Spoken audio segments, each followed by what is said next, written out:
What's going on, everybody? Welcome back to another episode of the motherfucking Swagcast. I'm your host, Swaggy Dr. Kush, and today I have with me somebody that is a part of the Toon Squad, somebody that is currently holding the undisputed championship of the world. What's going on, Wulfpaqq? How the fuck are you doing today? Nothing much, brother, man. Thank you very much for having me on today, man. I was really excited when I saw this was announced as a platform that you were doing.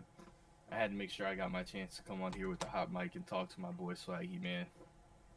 You know, I'm happy to have you on. A big wrestling fan, so having another huge wrestling fan in the booth with me is crazy. I had J Dime a couple days ago, and he's a massive Roman Reigns guzzler, so I couldn't really have the conversation with him, but I'm happy to have the conversation with you later on. First, I wanna get into a couple things leading up to your content that you currently make. I was watching a bunch of YouTube videos the other day, king of reactions in our community. I would compare you with prize reactions, or not to toot my own horn, but my reactions. And You're very good at them. I just scream. But but you actually get things done and really get breakdown analysis of the things you're reacting to. I watched the last two JMMA reactions you did. I actually reacted to one live, a reaction of a reaction, which I do often. However, I don't even want to start with the content. I want to start with before the content. Growing up, I assume that a lot of people in this space grew up doing athletics. I know I did, and it just brings a lot of us to playing sports games at all the different ages we're at currently. And what sports did you start with at a young age? We can you can go through youth, you can go through middle school, whatever you feel like impacted the most, like whatever sports you feel like really had that drive on you. For me, as you know, I started off as loving WWE, but wrestling surprisingly wasn't the first thing I fell in love with. It was football. I started off as I was around like 5, and the school administrators had claimed that I had an energy displacement issue, and they said that football would be a good way to get that energy out. So they threw me down there on the D line. I won 2 state championships. I won MVP in one of those teams. And that was just the love that I had from about the age of 5 till about the age of 7 or 8. But then I found this one sport in the middle of, because after football's done, I forget what the time was for Pop Warner, but I'm pretty sure it ends around December. Yeah, like the second week of December usually for Pop Warner. So the Nationals. It was over. 12th. Damn, I don't think we ever went to Nationals. Around here in Virginia, the Pop Warner, it stops once you get to state. Like you play the next best team. Where I'm at, we have the Hampton Roads, but I was born and raised in Williamsburg, so it's like a 20-30 minute drive outside of Hampton Roads. So we would play the best team from the Hampton Roads, and if we won, we won. We lost, we lost. But football carried me into, like, there was no football when the season's over. I still go to school. I still got this energy now. So they recommended putting me in another sport. And at the time, one of my coaches on my football team, he was a wrestling coach. So he was like, "Hey, just send him out here," Mm-hmm. And so my mom was like, "All right, let's try it." I don't really want to put him in a sport like that. My coach was like, "If you'll put him in football, wrestling's not much worse. It's probably better for him." So I go and I do wrestling, and I get a harsh reality check that, unlike the thing that I'm watching every Monday and Friday and sometimes Sunday, we're not going to be in there throwing punches and pile driving and all this other stuff. We're going to be getting down in the trenches. And so it was a very harsh reality for me that I had to realize that day that wrestling was fake.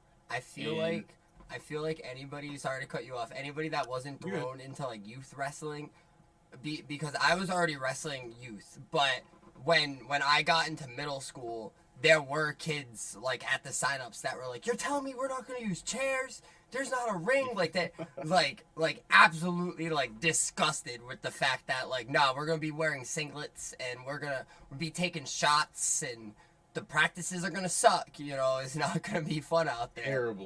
Terrible, bro. I think the best thing you can do for your kid is to put them into wrestling, in my opinion, because it will break them. It sets you up for anything. I've always said if you can go through wrestling from the youth to the high school level, if you can handle that, you're set up for any sport. You can go through any conditioning in the world because the things that you do in that wrestling room, it's you don't have an entire field, you don't have a basketball court, you have about a what size is that? Let's just say it's a classroom sized room. And that room, some people may have bigger wrestling rooms. My none of the places I went to did. It was about the size of a bigger classroom. Mm-hmm. You Yeah. get that space to work, and you get about 10 to 13 at most. I've seen teams with like 20, 30, but we only had about like 15 guys in the room with us. You go to work with those boys. You put your all into it. You're sweating on that mat. You're giving everything. And unfortunately for me, I gave a lot more than I wanted to because I was a demon. I was undefeated. You can look me up in whatever Virginia database they have for wrestling. Um, I was an absolute monster. There was a school out here though. This is where I learned my humility. There was a school out here. There still is, but they're all rivals. They're like the most hated team in Virginia, the most hated school. It's called Pocosin High School. Um, and they're the worst school out here. Everybody has, the big R word. I don't. Maybe I should specify. Racist. I don't know if you could say that on the Red F, but that's the school that I think everybody you can. says is the racist school. So um, we ended up going to a tournament one day. I think this was like the final tournament we had. I can't remember what the name of it was, but this was around the end of the wrestling season. Everybody's doing these tournaments, so I get thrown into one, and this is like I'm a mama's boy, so this was like me. I was competing. My mom would be there. I'd be showing off for her. And I was undefeated for 3 years, and then I get to this one tournament, and I'm out there without my mother for the first time. I'm with my dad, and I go out there against that guy from Pocosin, and I get absolutely whooped. I mean, he was bigger than me by a few inches. He was a lot stronger than I was. He cradled me up. I'd never been put in a cradle before at that point. Most of the time, I had been wrestling. If I was wrestling, pause, but I would be on top most of the time. And this guy cradled me up, rolled me around, put me down, and I got counted. And it hurt. It hurt so bad. I cried right there on the mat. I went over to his team. I shook their hands, crying like Mm-hmm. eyes full of tears. And I learned humility that day, and I learned a lot more than just humility. I learned that uh, the love that you put into the sport sometimes doesn't give it back to you. It's not just about loving the sport; it's about respecting it. And so from that point on, it was just like all eyes are focused on this. Football stopped. I stopped playing football, and everything was just focused on wrestling up until the point where, um, one day in practice, I had a half Nelson locked in. I was trying to get that full rotation in, um, and I went to flip, and this whole shoulder right here just snapped, and I felt it. It was like a loud snap. You couldn't hear it in the Mm-hmm. wrestling room. I was the only one that knew what happened, but it snapped, and I just looked down, and my shoulders hanging like Mm-hmm. down here, but my rest of my body's up here. And I look down and I see it. Remind you, I'm like 9, 10 years old when this happens. I start freaking out, screaming, crying. My shoulders in so much pain. And there was a photographer there taking team pictures that day, um, and apparently he was an EMT in his off time or something like that. And he tried to tell my mother that I had a dislocated shoulder or something like that. So I got misdiagnosed because he's not a doctor. He didn't have the authority to say that. My mom just listened to him, and it messed up my shoulder for years to come. I Mm-hmm. didn't do any more sports or activities from that day until I got back until I was in high school. I went and joined the football team because my mom didn't know about it. I could get away with it, and I was tired of sitting around not doing anything for 3 whole years. So Mm-hmm. I wouldn't sign up for football. But that 3 year gap, it hurt me tremendously because I didn't do anything. I didn't do any sports. I was sitting down. I lost all forms of discipline and all of that. So um, You when I finally also got back into high school, you go lose ahead. all your athletic ability as well. So Of like you're course. not you're if you didn't have that 3 year gap, you would have a lot of kids going from youth are demons coming into high school, especially if they don't take any time off. Right. Opposed to some because I played football for way longer than I wrestled. I was nowhere close to a demon. Odell Beckham's height, but could not catch like Odell. Right. Never had the one hit wonder. However, I feel like we all wanted that, man. We all wanted to have that ability. Once that happened, it was just everybody just Odell. no, fuck that. None of us could really do it though. That was on Dallas, so I don't even want to talk about it. However, that shoulder injury, dislocated shoulders happen a lot in wrestling, so I can see how it's easy to just like point and be like dislocated shoulder. I actually had a teammate who I'm still close to. He had a dislocated shoulder that wasn't a dislocated shoulder, but they called it one. Our coaches were pretty much saying, that's just dislocated, let's pop it back in, continue to wrestle in the tournament. And now you fuck it up going even more. Like, sometimes it'll just pop out randomly, and he's like my age, 27, so that was like almost, oh, Jesus Christ, almost fucking 10 years ago. And sometimes it still pops out on him, so I can see how that would affect you going into it. Did you have shoulder injuries like down the line in high school sports? That's the interesting thing about it. What had actually happened was it wasn't really my shoulder, it was my collarbone. My collarbone had snapped, and we didn't realize this until months later when I had to go get an x-ray done, because for me it was more about getting back on the mat. So I tried to pretend like, when they said it was dislocated, I tried to pretend. Like, I tried to hold my arm still, and everything's fine, I'm good, I'm not in pain, but my mother could just tell I was in so much pain. And it wasn't like it was like hanging or anything. It was just a small, like, I guess fracture or break. I don't know the difference between the two. I haven't looked that up in years, but whatever it was like a small break, I'll call it, right here, where it was just pointed this way. And it was so painful, and my shoulder is just hanging down here, and I'm trying to like be cool about it, but if I try to pick it up, it hurts so much. And I know for a fact that there's something wrong, but I don't want to say it because I want to get back on the mat with my friends and all that. End up finding out it's a broken collarbone. I get put in a big ass brace for a while, and they just let it heal on its own. It's still fucked up if you were to, obviously you can't because this isn't in person, but if you were to feel it, it's still like incorrectly pointed, I'll say.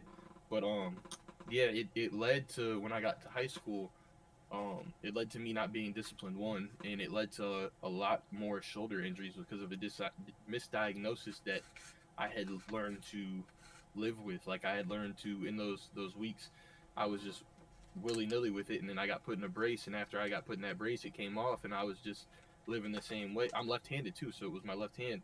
I'm now doing everything with my right hand, and that's kind of how I became ambidextrous in a way. But it really did mess me up once I got to high school, just not learning how to use my tools properly. I played wide receiver and corner, and I felt like I was much better at safety, and I didn't get switched there until very late.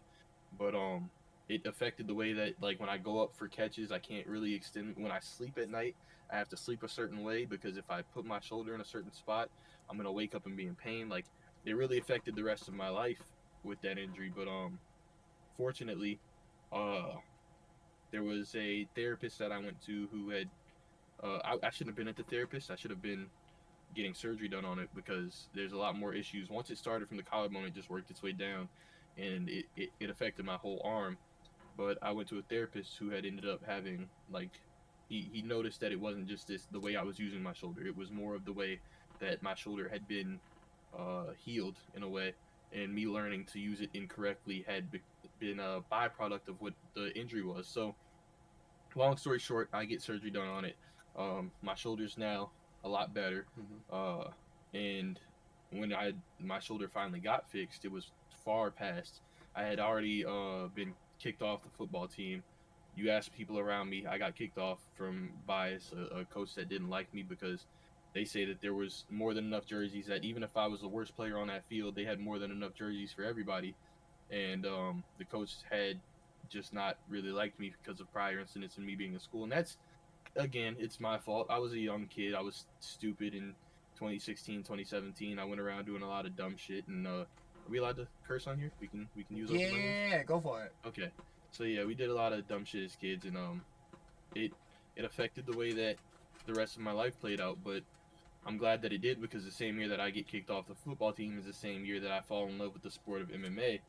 And without the sport of MMA, I'm not here right now. I don't meet everybody in the Toon Squad, and I don't get inspired to start posting content. I don't meet Swaggy. I don't meet all these other people. I never really get anything going, and I'm probably somewhere off trying to become a football player or trying to live up to something that I'm not. And because of MMA, I found something that, one, I feel like a lot of people in MMA went through this, but I had been bullied. I had been picked on for a lot of various reasons, and um, I had a lack of discipline, etc. MMA kind of found me in a way, and it helped me find a platform and a place to communicate with people that were like me, and it formed a lot of the relationships I have now. So the most important athletic here is wrestling for me because it opened the gateway for all of this. But MMA is the one true love that I'm glad I had because, like I said, it got me here sitting with you. So I'm very proud of it. I like that. You said 2016, so I'm assuming like Conor McGregor had a big impact on you watching MMA. That's for a lot of people. A lot of the younger audience for MMA got in for Conor McGregor, and Conor McGregor even kind of got me back into MMA.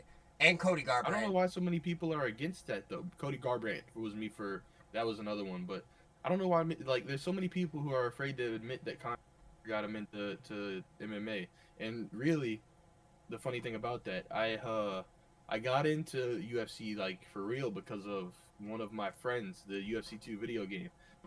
He smoked me. He smoked me so many times in front of my other friends. I was embarrassed, and I was like, yeah, that's never gonna happen again. So I went home and got the game and started playing it, just looking up tutorials, and that's where I came across names like Ricky J Sports, Martial Mind, etc.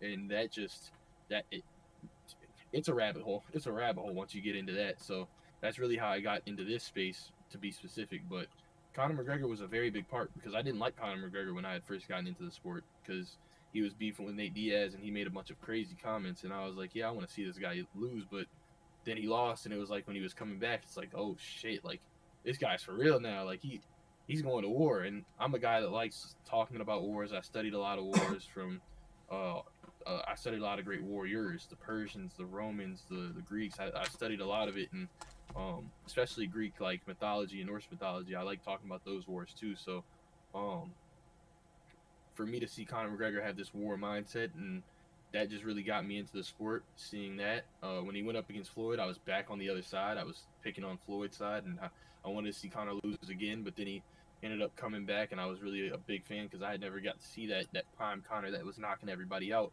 All I saw was him versus Nate Diaz, and um, then I saw him go and fight Eddie Alvarez, of course. But I never really watched that one live. I didn't even know it was happening because, like I said, I didn't really get into the sport until after that point, or I guess at that point. But like I said, um, UFC 2 is really what got me into that, and I think a lot more people need to be open to admitting Conor McGregor is the reason they got back into the sport, because I have no problem saying it.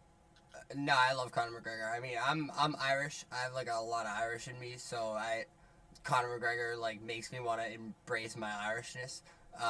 Part of the reason that I take the day after St. Patty's Day off work now every year, you know, we gotta go get drunk on St. Patty's Day. Shout out Conor McGregor.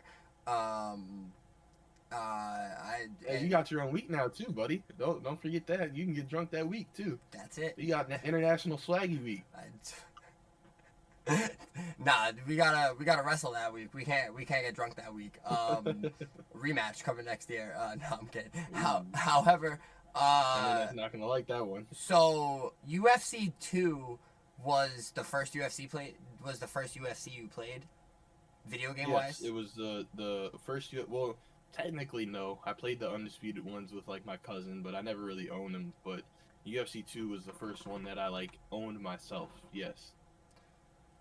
I keep forgetting that you're hella young. I thought you were a little bit older. Which just makes me feel old. I'm not though. I'm not. However, so I started with the UFC Undisputed games, and that's why that I feel like a lot of the people in the space did. A lot of the people that hate the game, like Cody, like Pry, like a lot of the older ones did start with the Undisputed games. And that's why we know there's other things we can get done with these games. Right. Starting with UFC 2, do you have an opinion out of like the 4 ones that you've owned? Well, Which one's since your then, favorite? I've played the Undisputeds again. I've played UFC 1 Oh, okay, all the way up you've as well. since went back to them and played them. Yeah, I went back and played them, and I know, like, because the claims is that, like, we have, like, a lot of nostalgia trips in them, and, like, we don't remember how many problems that the game had, but in a realistic sense, I can go back and play them and have the opinion for myself. Like, recently, I went back and played SmackDown versus Raw 2007, and the mechanics were terrible, but the nostalgia for the game is what carries that game because of how much we loved it when we were a kid. Well, I can't say the same. that Go one's ahead. horrible. If we're talking SmackDown versus Raw, if we're talking SmackDown versus Raw, that one's horrible. You got to play 2011, 2008, the one with EC Dubs, or And you can't 2006. forget 2007 was like the GOAT for us because it had GM mode. It was the first time we had Money in the Bank in the game. The roster was huge, and that was a lot of people's. The soundtrack. The soundtrack was crazy, but then we Yeah. got to the older ones had the roads to WrestleManias and all that. So that was a great series, and they did something that I wish EA would do, and they took the things that they had and they added onto it each year and improved it instead of reskinning the game. But I guess we'll get into that. Well, yeah, no, the game is like a lot at the beginning. A lot of people were calling it UFC 4.5, which it's still it is. It's a complete. It looks exactly like UFC 4 with better shading, and I mean UFC Undisputed Forever has shading that's comparable to UFC 5 now, and that's Yeah. a modded game from 10 years ago. Shout out UFC Undisputed Forever. We actually had them on the podcast last week, and he was going Really? over all the things that they do inside of their game, and actually like educated me on it not really being like more, it's not really mods as much as it is actually going into like what they have for code and really rearranging things to get a more modern sense, which is fucking awesome. That's a project that like they really love and care. And I'm more afraid that our EA devs are just like, this is the paycheck that EA is giving us. This is the project they put us on. This is that. Today, the day we're recording this, they did just drop new alter egos. Nate Diaz, Donald Cerrone, and Tony Ferguson. 5 stars. You're mad about that. Yeah, you're mad about that. I don't get it, bro. I don't get like if anybody can help me, bro. Prime Tony Ferguson was the GOAT. Up like he was I just he don't was get gonna it. beat Khabib. He was gonna beat Khabib's one, but the I fight just don't know kept what getting who stopped. is who is prime Tony Ferguson?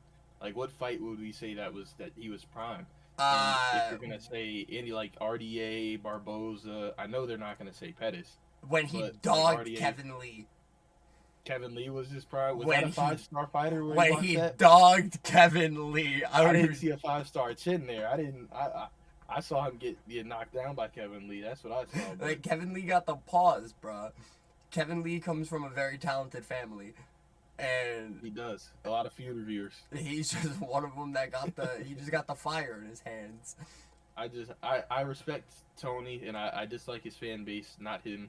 I mean, I kind of do dislike him, but not to the level that I dislike his fan base because his fan base attacked me when I said that Justin Gaethje was going to beat him. So ever since then, I've just disliked Tony Ferguson, the fan base, and him. But I feel like he is the staple, the poster child for delusion in MMA because a lot of people remember him very incorrectly, and they have a lot of high hopes for him, which I'm fine if you have a lot of high hopes for him. I have high hopes for Cody Garbrandt that he'll come back and perform very well, but I'm not going to be delusional about Cody's it. on the same road as Tony Ferguson, and I've accepted the road that Tony Ferguson's on. I think he's on like a 6-fight, maybe 7-fight losing streak at this point, and he was once on like a 7-fight, 8-fight win streak. And then 12. It was 12. Yeah, 12-fight win streak, and then immediately started going down this path of losing. And it's not even like the level of competition changed, because he was fighting that level of competition in fight 9, 11, in fight 9, 10, 11, 12. Right. It's just like he changed. Like he got older. He went through some mental crises. He went crazy for a bit. Definitely got CTE. Um, I've said it from the beginning of his downfall. I think the Justin Gaethje fight had changed him. I think he had never experienced somebody. Michael Johnson was somebody that he had experienced, but he didn't experience somebody like Justin Gaethje who was a lot sharper than the Michael Johnson that he fought. Somebody who had that power in both his punches and kicks. He could stay on his feet with his wrestling background, and he could punish you for 5 rounds with the most vicious shots you've ever seen any lightweight throw. Um, and that's one thing: power, cardio, and technique. Justin Gaethje has those tools to make you respect him. And Tony Ferguson got over on a lot of people because of his athleticism and his chin. Because I think everyone would agree Tony Ferguson was not the best kickboxer. He was not the most technical striker. He has a great ground game in terms of like jujitsu. His wrestling, I'm not gonna pretend like I've seen Tony Ferguson have a lot of great offensive wrestling. Maybe he has in certain fights, but I haven't seen it. But I'd imagine he has some good wrestling. But his grappling in terms of jujitsu is probably his saving grace. Um, but he ran into somebody who wasn't trying to go to the ground with him. They were trying to stay on the feet and hit him with a lot of very, very hard shots. Um, and he picked his spots. He wasn't at the beginning. He was just throwing a lot, but he narrowed it down. He started using his jab. He started being a little more intelligent with his leg kicks, and he just beat Tony up. And I think that fight set a precedent for Tony going forward that he didn't want to end up like that again. He didn't want to be outmatched again. Um, and he was scared of that, of ever being in that feeling again. So I think that some things had gotten him a little more overconfident, but he forgot that he's not the same Tony he used to be in terms of like when he fought Michael Chandler. That knockdown had him like stoked, but then he forgot. I'm not Tony Ferguson 2014, 2016. I'm Tony Ferguson 2022, 2021, whatever year that was. He completely forgot, and it got him cracked and put down, and it's been downhill. It's been downhill, and it's very sad to watch as a fan of the sport. I wish I didn't have to root against Tony. I never want to see that. I never want to see somebody go out that bad, but um, it's sad that fans still want to see him get in there and try to continue this after the amount of times we see him get knocked out and beat up. Respectfully, I think you would just want somebody like that to just retire, leave the sport, because even if he wins, what's the result? He gets put up against somebody better, and we know the result of that. So, um, he's like the to get back to the point. He's the poster child of people hyping things up in MMA. Same thing as Fedor Emelianenko. Um, I don't like his fan base and the people that think he's on the GOAT list or the Mount Rushmore.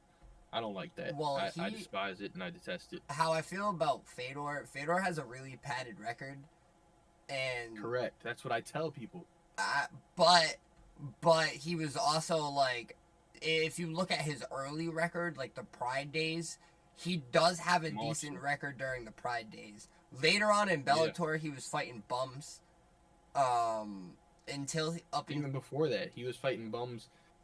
He took a little break, I think, a few years, or it was a nice long break that he took, and he came back and he was fighting cans, and then he went to Affliction, I think it was, and I think he had one fight there. I think they only had one fight, and he lost to Dan Henderson, if I remember correctly, or maybe that was on another card, but I know he lost to Dan Hendo.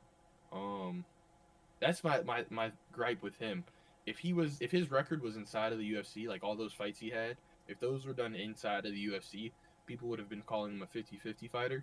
But because or a gatekeeper, because he can never beat the upper echelon. But if since his fights happened elsewhere, it's like, oh, he's one of the goats. Um, and I don't really like comparison here. I'm a George Masvidal fan. George Masvidal has a lot of good wins on his record. I'm a Benson Henderson fan, same thing. Um, Cody Garbrandt, they have a lot of good wins, but they also have a lot of losses to either subpar or former champions. Jorge, I like Jorge. I'm a Jorge fan. I became a huge fan of him. He's fat as fuck now, but he he's definitely a gatekeeper. And I would never say those words out of my mouth because it would literally tear me to pieces to say that.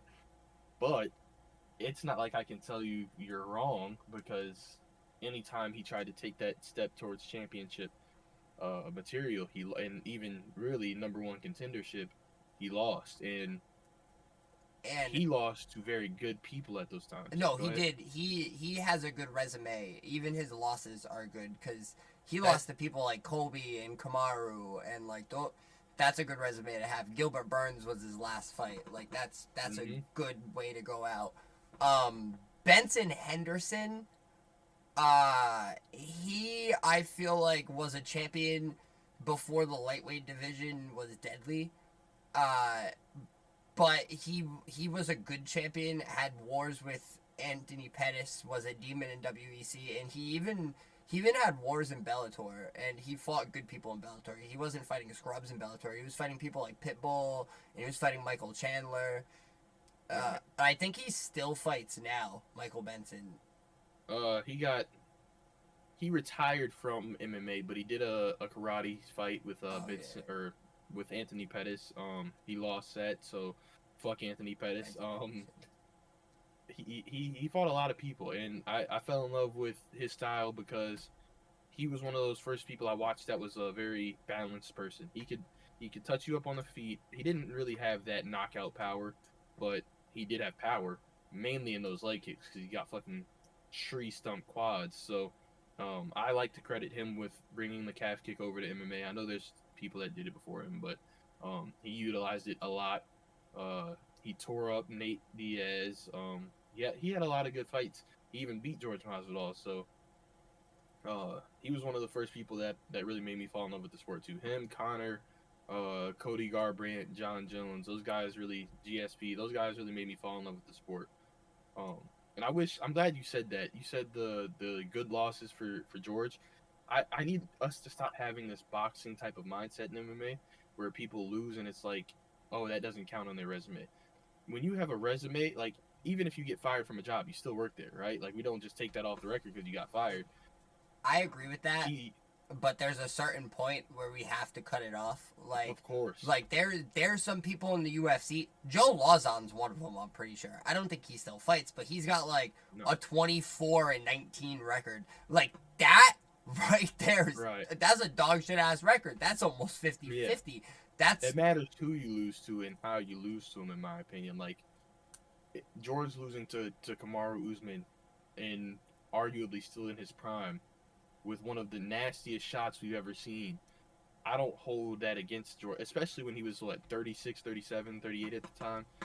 I don't hold that against him and say that makes him a bum. The same way that I wouldn't say Dustin Poirier losing to Justin Gaethje with the head kick, or like, that doesn't make you a bum because you lost the fight. or It still goes on your resume that you went out there and fought them. or DC losing DC. to John Jones and Stipe. Yeah, like, he doesn't get his respect either. Like, people talk about the GOAT list, and when I throw DC on there at any point, it's like, why is DC on there but certain other people? Like, I put DC on there over Khabib, and people are like, how does that make sense? Khabib had won his belt fighting against somebody who wasn't eligible to win the belt, and his first defense was against somebody coming off of the couch drinking every day.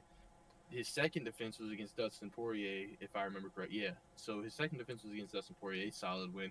His third defense was against Justin Gaethje, again, solid win. You leave Al Iaquinta alone.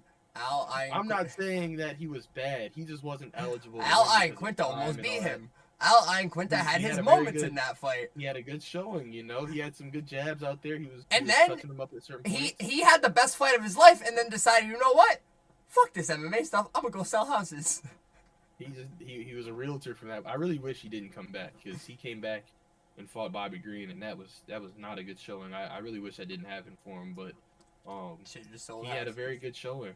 He should have just stuck to selling houses over there in where's he at? Rhode Island now? Long Island. Long Island. Yeah, Okay. very different places. One's in New York, one's its other own one's state. in. However, the comparison between DC and Khabib is a fair comparison because both of them are like two of the best wrestlers with a different style of wrestling, as where DC comes from a more like an American folk style, collegiate kind of. folk Yeah, style, Olympic style, freestyle kind of style, and Khabib comes from that Dagestanian wrestling. Bears his the children. sambo, the just get them down Yeah, however you sambo, can, like like drag them down and drown them. yeah. So they have different styles of wrestling, but I do like hold them as two of the best wrestlers to ever compete in UFC. Right. I do also think that DC would maul anybody in a legit wrestling match, besides Khabib. Because Right. DC has gone on record saying that Khabib's held him down before in practice, Mm, because they come from the same camp. Um, right. and I'm not that high up on Islam yet. I still think Islam's like overrated, but I don't know Some people why. aren't gonna like I that don't know one. why I feel that way. I just don't like Islam, and you can't even say like, oh, you just don't like any of the Dagestanians, because I love Chimiev, and Khabib's one of my favorite ever. Except when he dogged Connor, I was sad when he dogged Connor. But Yeah, that one hurt. besides that, Khabib's the guy. I just don't fucks with Islam. I don't like this whole I'm a fight every 8 months. You're not gonna do anything about it. It's only gonna be in Abu Dhabi. I don't really fuck with that. I don't fuck with that. And then I don't like what he just did to Volk either. I don't fuck with Hurt it. my heart again. Hurt my heart to watch that. No, I don't have a problem with the Dagestanis. I have a problem with the way that they do. Like they call out everybody when they're on their way up, and then they get to the title and they fight once a year, and it kind of just displaces that whole nobody wants to fight me, everybody's afraid, because now you have the belt and now you don't really want to defend it against anybody except for once a year. You cherry pick your defenses, but they give us good fights. They give us entertaining fights. At least Habib and Islam did. So I'm fine with it. But yeah, I think when we're talking about like goats and all that, or who's better in terms of career wise, I think DC he belongs in that. Uh, he belongs in that top 10 easily. People put Jose Aldo over him, and I really don't get that. Like when you talk about, you hear people say John Jones, GSP, Anderson Silva, and then Aldo. It's like DC won a belt in both weight classes, defended both of them, and he fought the best in both. I know he wasn't the best in either one, but he fought both of them. And John Jones had to take John Jones. I love him to death. Right? When it comes to my GOAT list, he's my number one. 1A, 1B with George. But he took steroids. I believe he took steroids around the time that he was fighting Daniel Cormier, because he did not believe that he could beat Daniel Cormier, like, flat out. And whether that was true or not, I believe he could have without doing steroids, just like DC said he could have without doing steroids. But John Jones' confidence was not up there. At the same time that his brother was also getting caught for using steroids as well. So I think he found something that was like a, hey, I can use this and it'll have me sharp. I can still go out, I can party, I can live my young life, and then I can make up for it by cheating. That's what it was, and he can deny it as much as he wants to, but he got caught twice around the same time, or not around the same time, but he got caught twice for the same person. He cheated after the first DC, or we have evidence he cheated after the first DC fight out of competition, and then we have evidence he cheated in the second fight. So for me, he took steroids because he was afraid of DC, or afraid of losing, whatever you want to call it.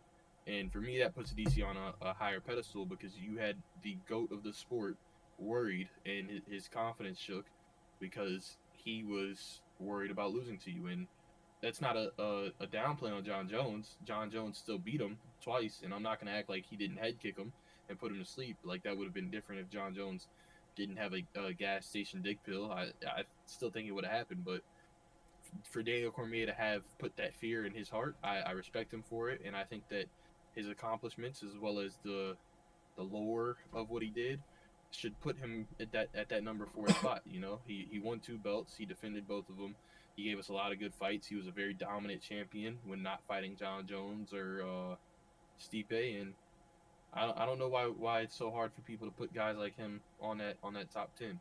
The culture of MMA is just getting very weird. When it comes to John Jones, for me, John Jones, I know cheated in a lot of fights, but he can't ignore the fact that he does belong on the GOAT list. I just have an asterisk next to his name.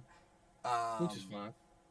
but but a lot of people were on steroids, kind of like the Diaz brothers said. You know, everybody's on steroids. Everyone. Up to a certain point, and I generally believe with like what's going on with USADA now that we're gonna see a little bit more people possibly popping or just like more hidden steroid use. Also in the sport of like jiu-jitsu, where like on the biggest stage with like where like Ryan Gordon and whatnot will grapple, they all of them use steroids. All. All of them use steroids. Like every single one of them. I should have looked into steroids. Uh, but like so if everybody was on them, honestly, I wouldn't mind it. But when you have some people that refuse to use them and some people on them, it gets dangerous. It makes it feel unfair when some people are choosing to play by the rules and others aren't. It's like you feel bad, you know, like you can't just excuse John Jones cheating because everyone was on it. But then again, it's like everyone was like it's a very flip-flop conversation, and you can bring up certain examples to try to throw off people's morals when it comes to that conversation, which is why I generally just try to like avoid it. But in my opinion, I leave the politics out of it. John Jones and GSP, their careers are similar, other than John Jones didn't get knocked out or tap out, but GSP was also doing his work with a lot less experience going into it. He didn't have that collegiate athlete background. As far as I'm concerned, I don't think he did, because I know he didn't wrestle in high school or anything like that. So he had the karate background, but he didn't have that collegiate athlete experience coming into the sport, and he learned on the job. And I think that makes him a lot more respected, because he went through. He's like a movie kind of character, you know, like you learn as you go. You get tapped out, you learn your jujitsu, you start learning to defend these things, and then you come back and you win with an armbar against the guy who tapped you out with an armbar.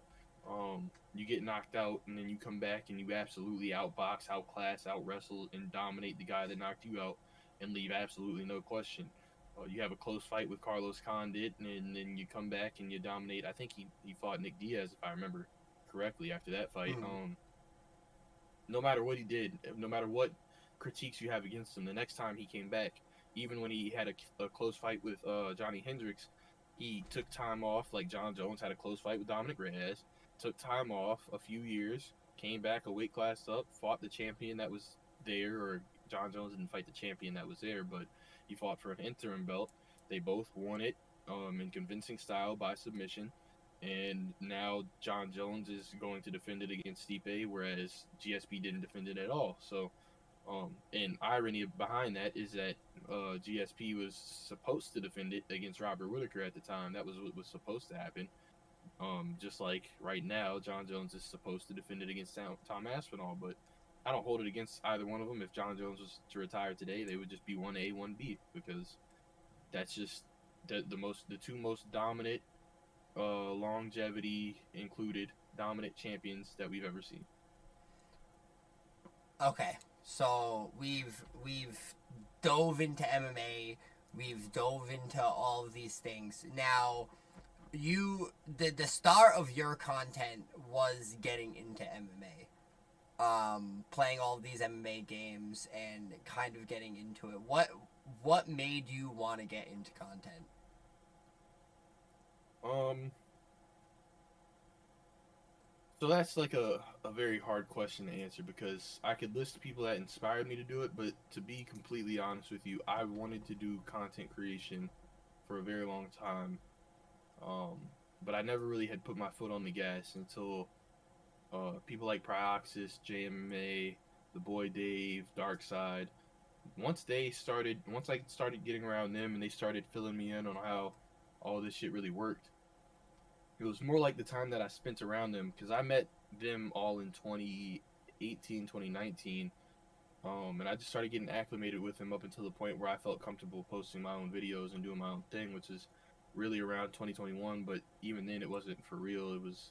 Like it was like a ghetto setup I had. It was a laptop, a Windows laptop that I had for school, and some LED lights that I had up on the wall. It was a ghetto jerry rig setup, but uh, it was really just me trying to push some type of content out to try and say I was on the grind. But I didn't really get to the grind until last year when I started making TikToks and other things, which I've gotten pretty good at in my opinion. So once I got there, it was like it was around this time last year. It was like what's stopping you? You know, I get an interview with Michael White.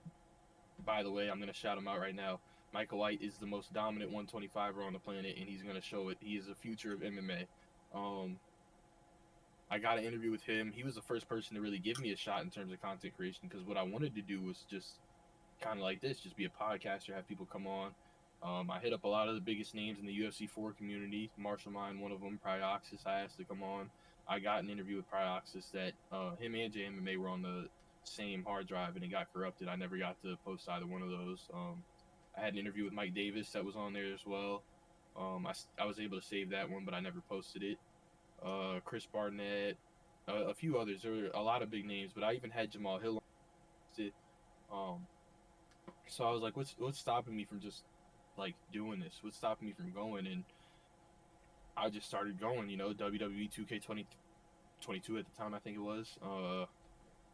That was another thing. I was involved in the ESFL stuff, ESFLW, and I was like, I noticed how good I was at every game I touched. Like, not to brag, but every time I get on a game, even if I'm not good on it, eventually I'm gonna become good at the game.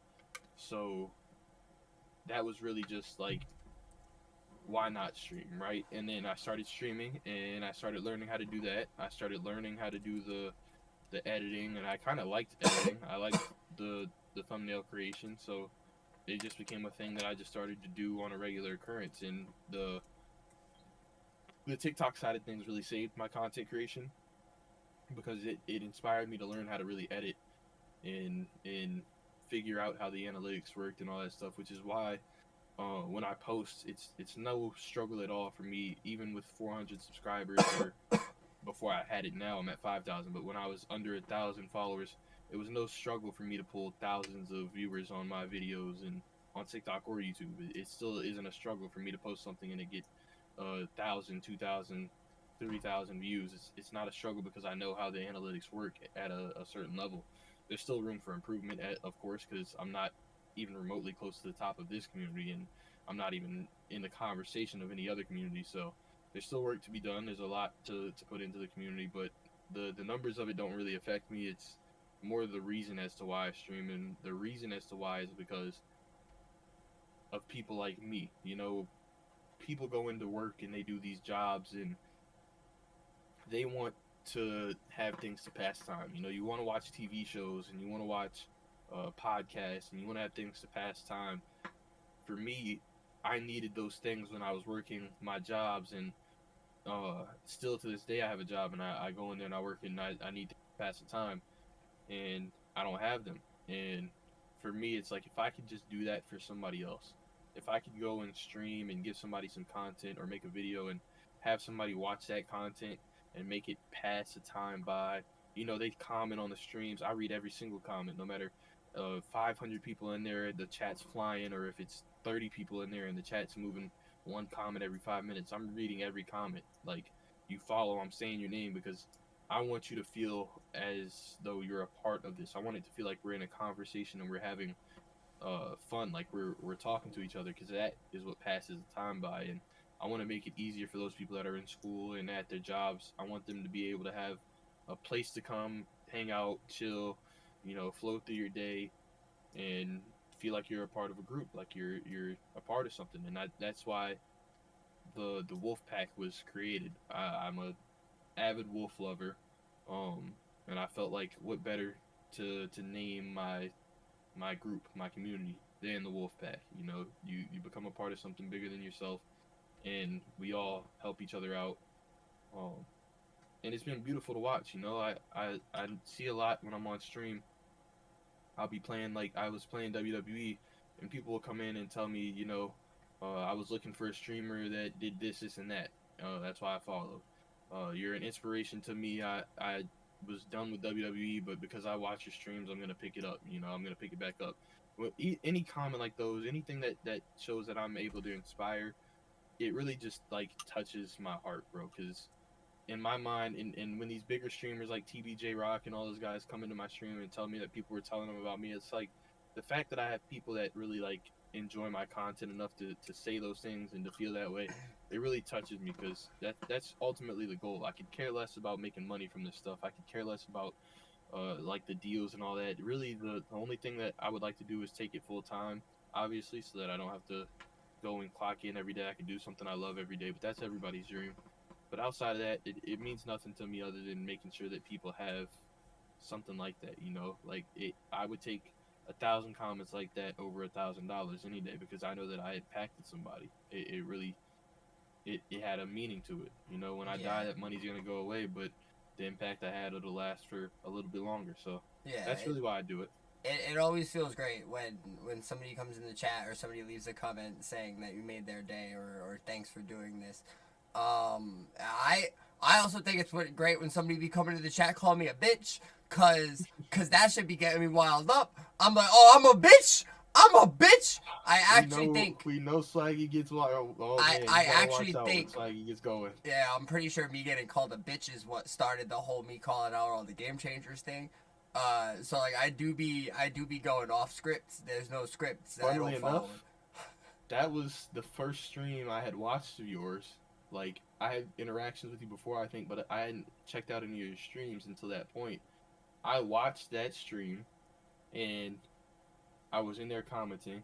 That was our first like interaction. That was like live interaction. That was hilarious, and I knew when you said it. I just knew what the result was gonna be afterwards. But um, I'm happy with the that result, and I will of continue to course. speak into existence a 420 grappling influencer event.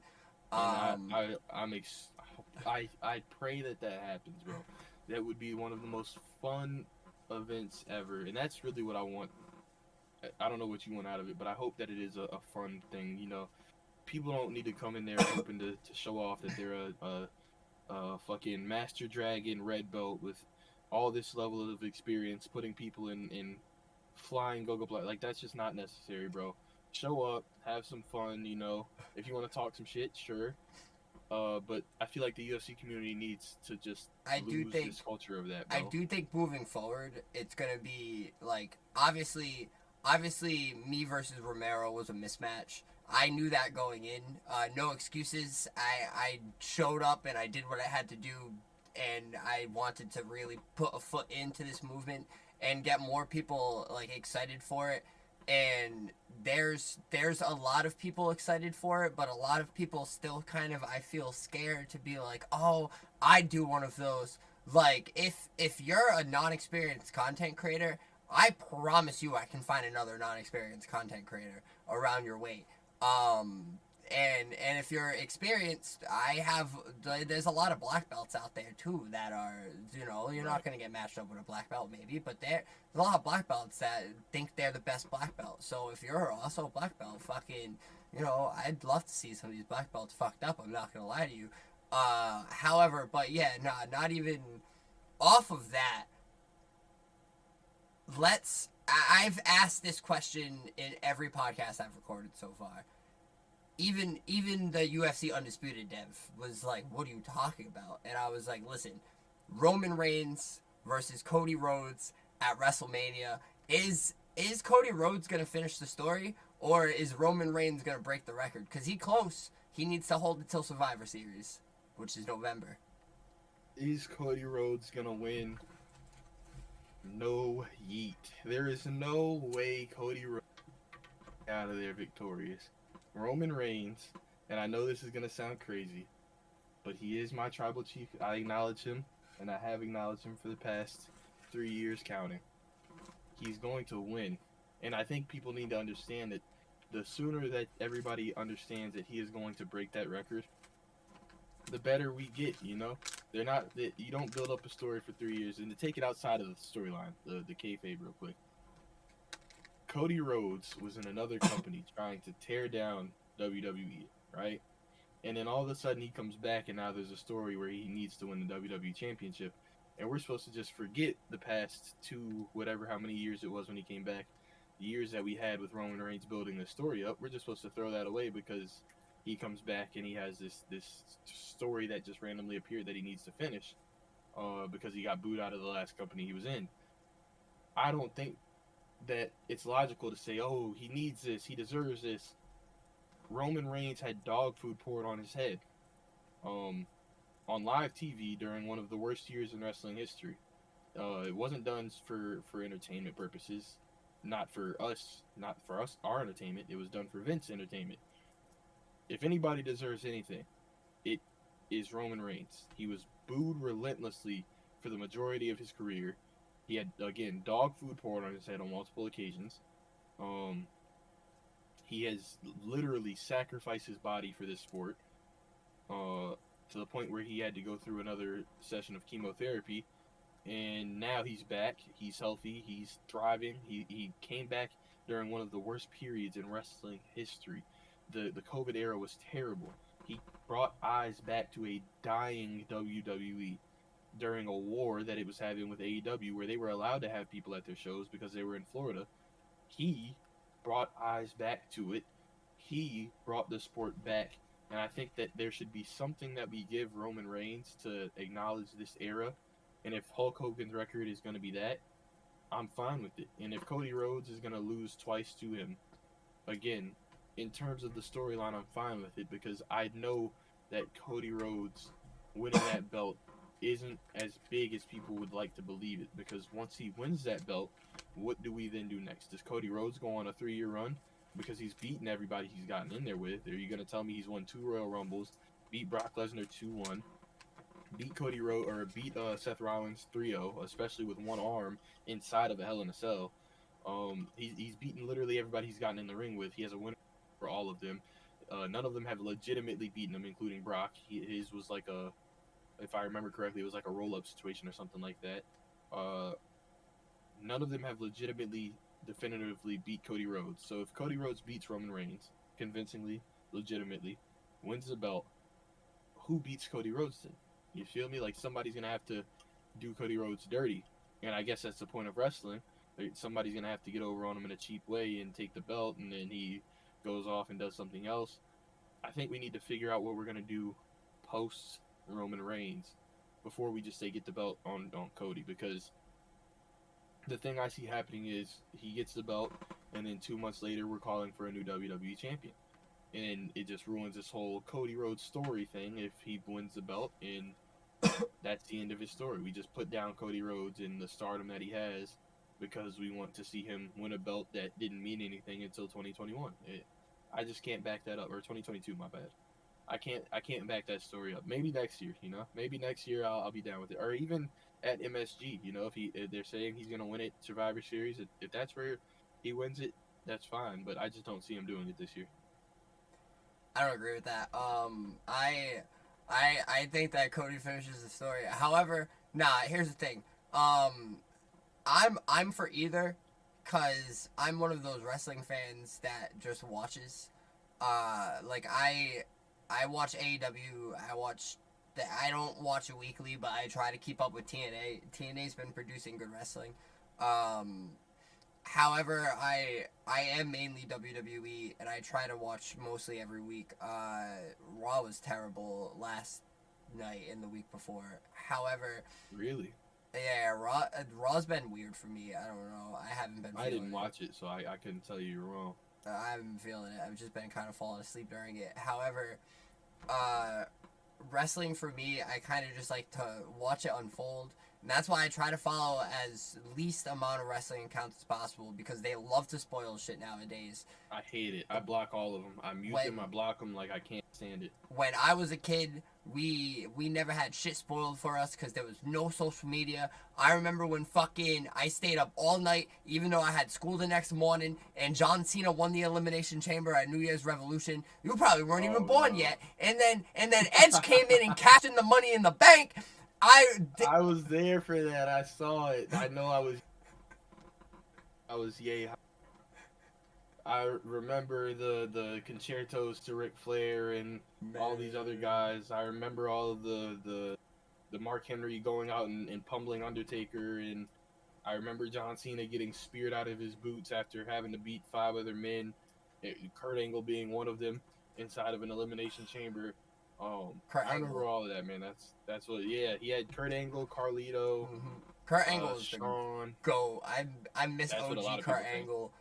OG Perk Angle. Perk Angle. Yeah, the man. He was legendary.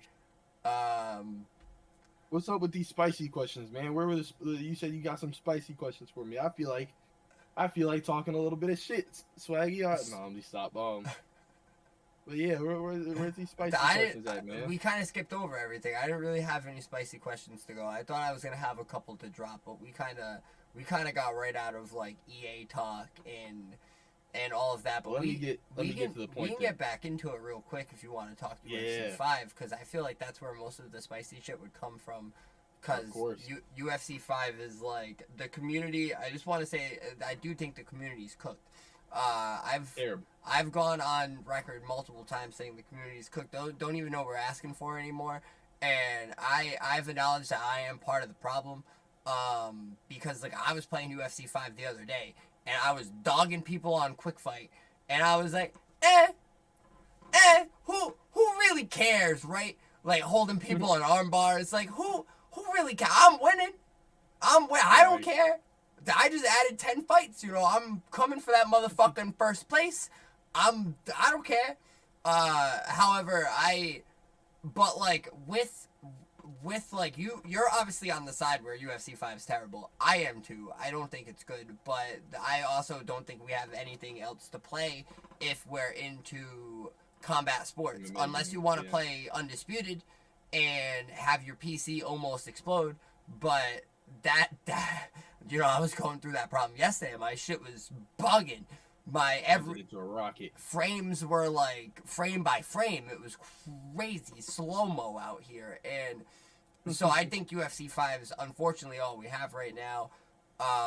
We also have UFC Undisputed Forever, but that I different ways to install it, and it's the most confusing shit ever. If you can get it done, beautiful. I don't think I'd be able to. I know the Xbox one's going to be easier to run when it's done, and it's going to be on newer consoles. However, with that being said, like UFC 5's kind of like all we have right now, and especially if you want to play online, because UFC Undisputed Forever's, you know, offline play. If you're gonna play Undisputed online, GG's, because you're gonna get cheesed out of your boots. I mean, and UFC 5, I think ranked is very cheesy, sweaty. But if you're gonna go on Quick Fight, not everybody even knows what cheese is. Or if you're just doing spars with pals, spars with. I know some people are still. Those in camps. Are fun.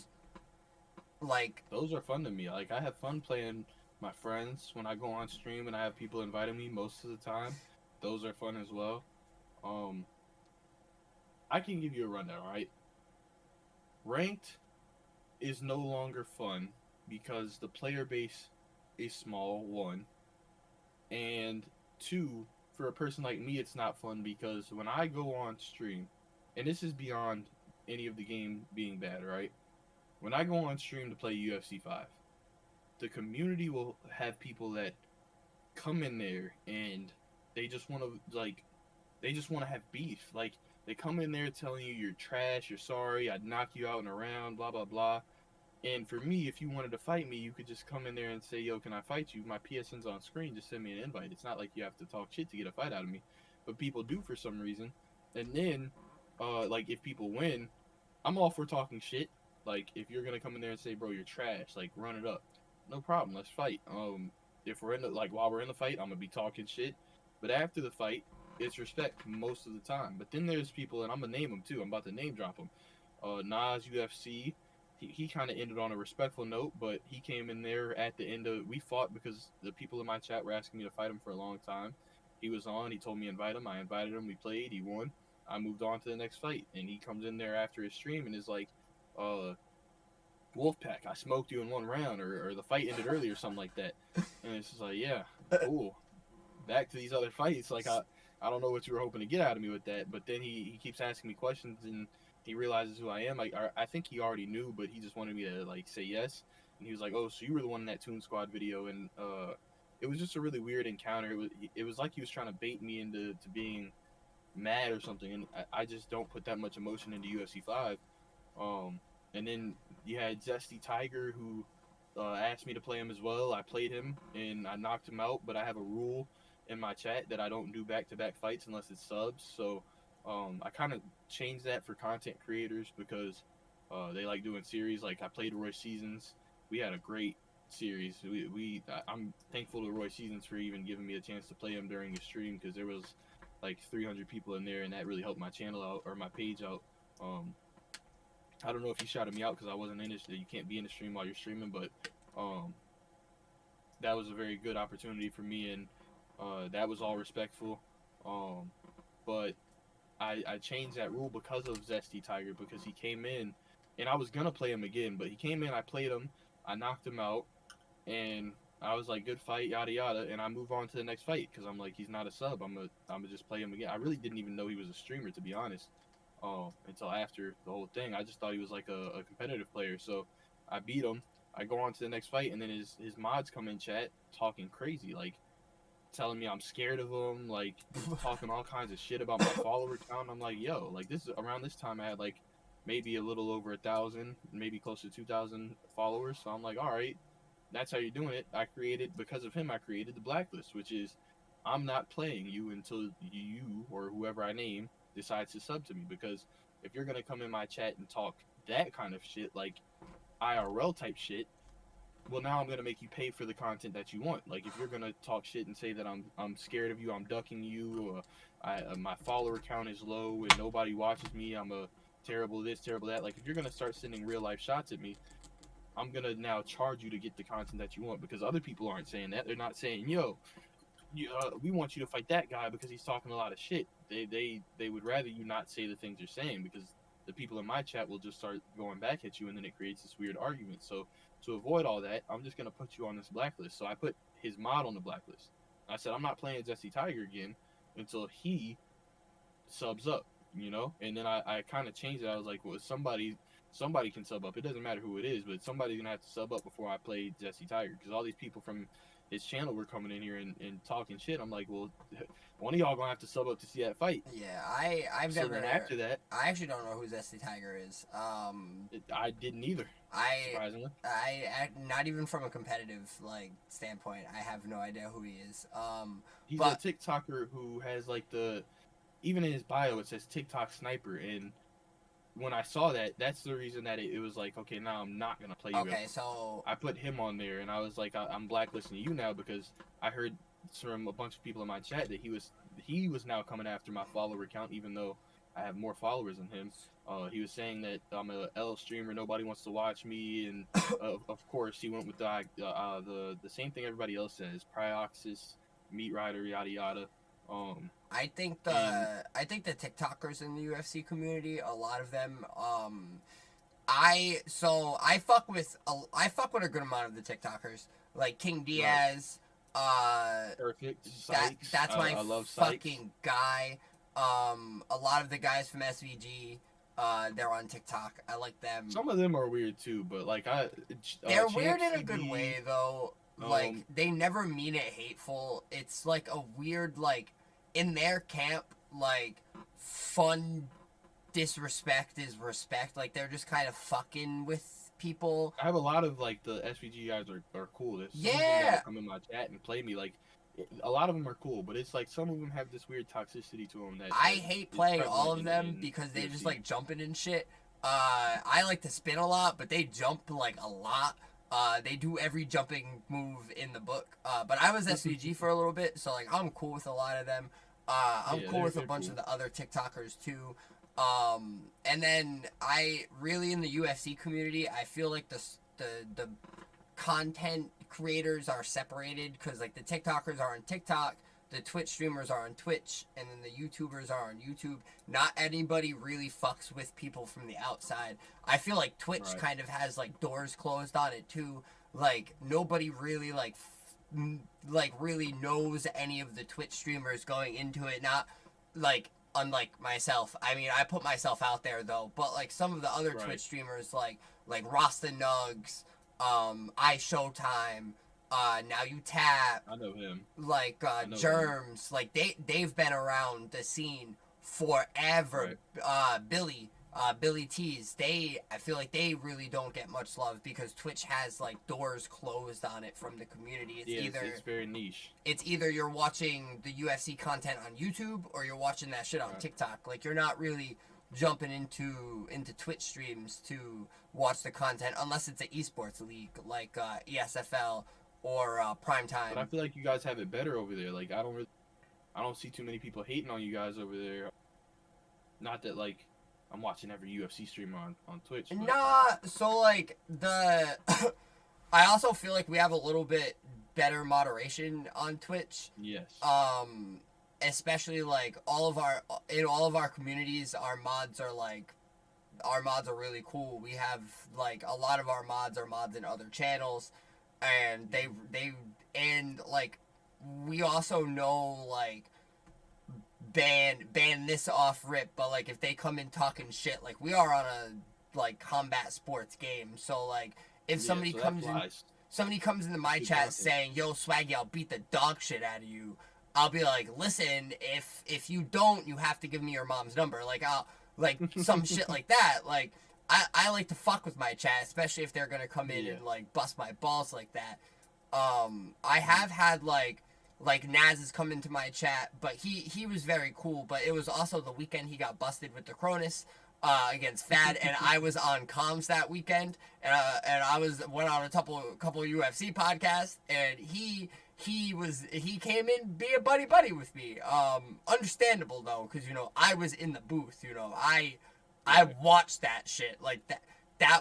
He had that shit on. That shit was plugged in. I don't care, but that was a long time ago though. But like, who busted him with it? Who was the one that busted him for having the Cronus in? It was, I can't remember who sent the screenshots, but he was fighting FAD. It was in a UFE tournament. Me, Shootbox, and J Dime were in the booth, I think. Really? Yeah. I'm not even like, I don't have any issues with Nas. I even expecting the Toon Squad video. It was just weird. No, I love Nas. Nas is my guy. He's cool. I even DM'd him like when he was going through the whole legal situation with EA threatening him to take the video down. Or I think it was somebody from ESFL, which they do commonly with that fake ass "I'm gonna sue you" shit. That I don't even know if I want to talk about that.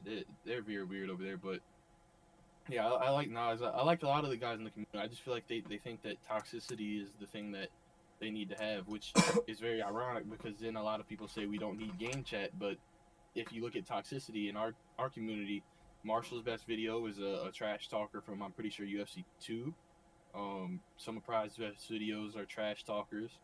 Trash talking sells, especially when it's like fun trash talking where you end up having somebody trash talk and then they lose. It's like, post that immediately. People love seeing that. People love seeing people eat their own words.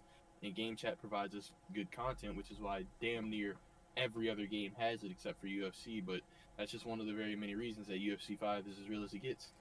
Yeah, I do also believe that a lot of guys have big egos in this community, and man, talk about it. Talk about it, Swaggy. And some guys just have to kind of see the bigger picture because, like, at the end of the day, there's one person with the biggest ego in the community. I'm not going to name him. I'm going to name drop him when the time is right. He'll get his. However, everybody else, I kind of feel like, has, like, similar egos, especially the content creators.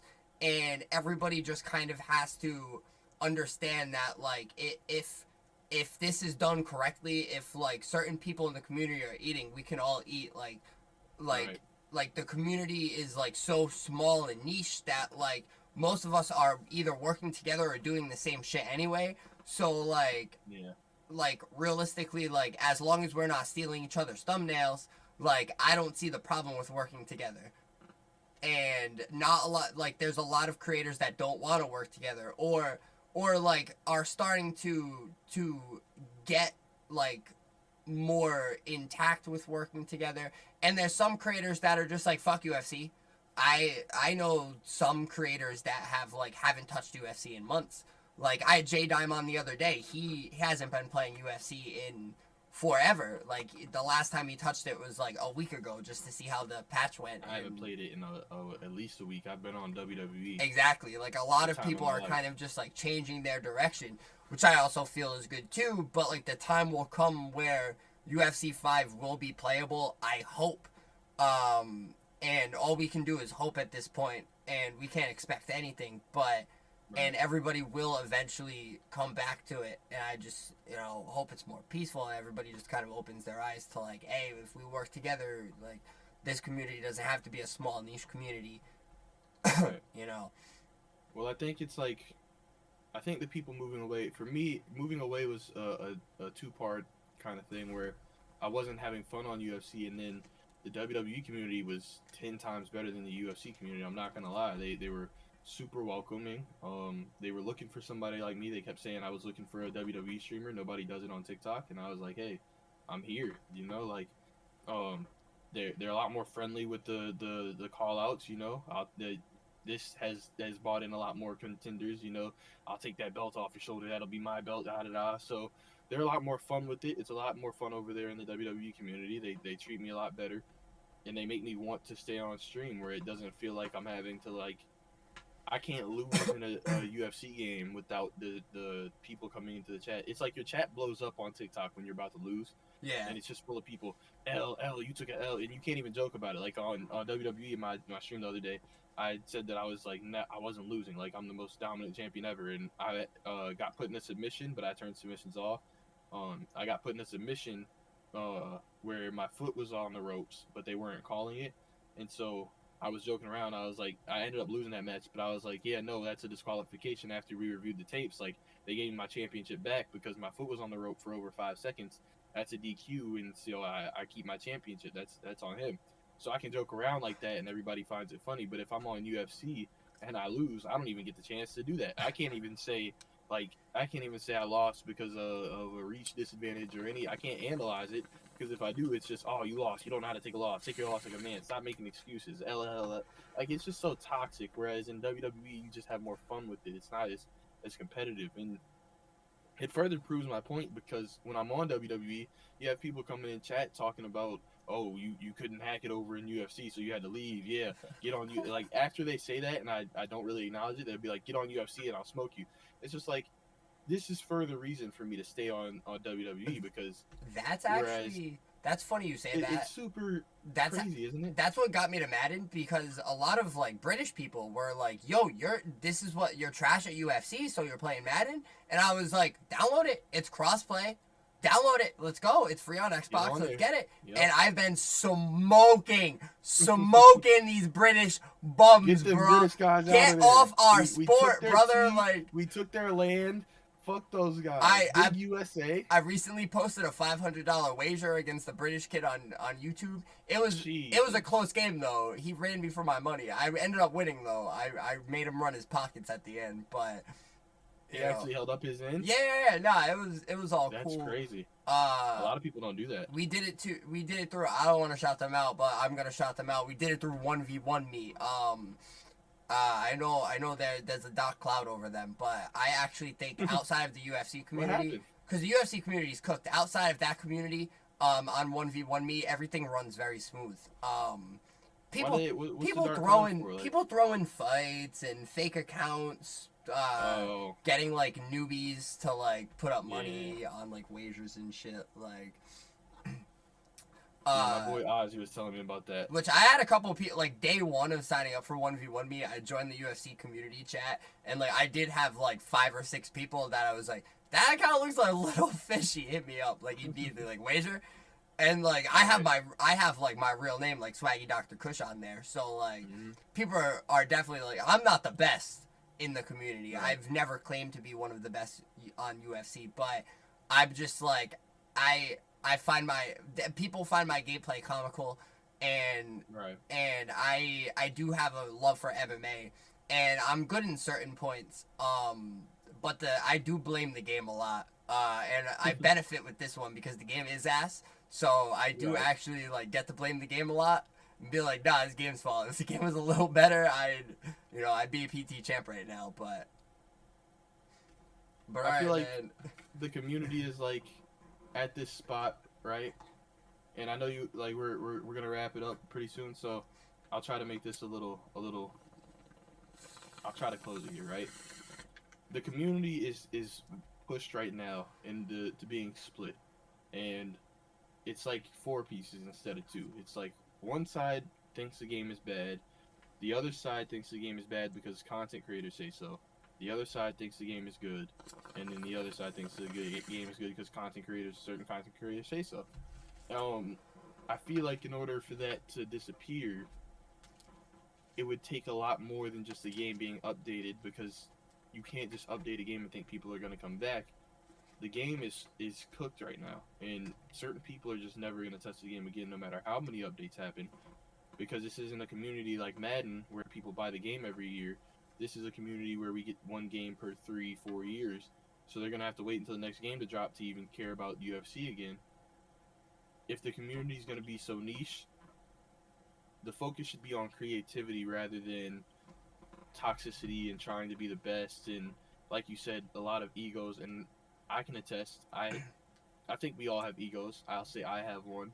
Um, I know that people aren't gonna expect me to say this, but I'm honest, so I'll say it. People in my camp have egos. Prioxis has an ego. JMMA has an ego, but like I think the name that you weren't gonna mention, I won't mention it, but I think we were talking about the same person. He has an ego too, but with those three names in our heads, they built their platform to stand on, and it's a lot easier to have a big ego when you do that. When you have a platform and a name and a community, and people respect you, it's easy to have an ego. We all have them at certain points in this type of thing we do in content creation. It's more about how you handle it, and when you handle it in certain ways that we've seen on Twitter, and when you let the ego fly, and you're telling people that you made them, and you're getting into crazy arguments and expecting it to be peachy keen the next day, that's just not gonna help. And then people under that, the people that aren't involved in that man to man that they were having, jumping in and trying to insult in it, there's no progressiveness in this community. There's no progression.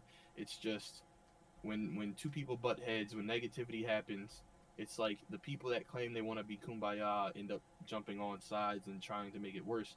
And there's no real facts behind it. It's just I'm right, you're wrong.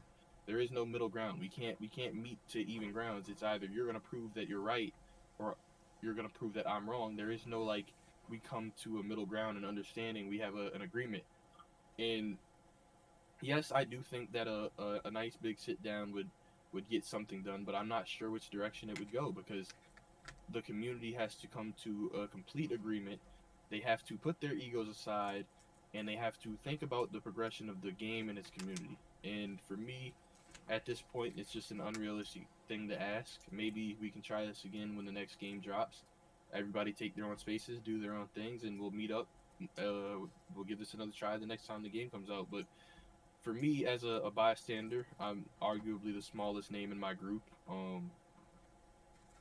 And I don't have the biggest name in this community, but I think that the most we could hope for now is for everybody to stay in their corners, stay on your side, and try to progress this community without having to be condescending or egotistical.